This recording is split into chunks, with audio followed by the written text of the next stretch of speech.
ধসো এই দেখো আমাদের বাড়ির মা লক্ষ্মী। এই মা লক্ষ্মীর পূজায় কি কি দেয় কম তো? এটা কলার গাছ, ধানের গাছ, মানার গাছ আর হলুদ গাছ। ঠিক আছে, এটা বসাং না মা, বসায় পরে পারলে বসায় ঠাকুর নাও। ঠাকুরটা তো টিকে বসাবো, এইটা তো ওটা বসায় ঠাকুরটা তোমার আনিয়া তারপরে পরে বসায় মোটে ঠাকুর তুলিয়ে নিয়ে পরে পূজা দিন, তাই তো?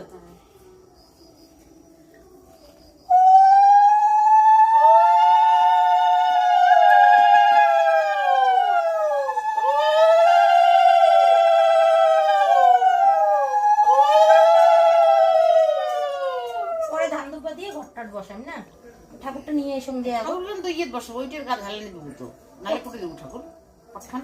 আর পিছন যাবে না তো? যাবে পিছন, এই দেখো নাই ফাঁকা ফিরে নাই। এই তো দেখছিস তো, নাইলে এবার বসবে।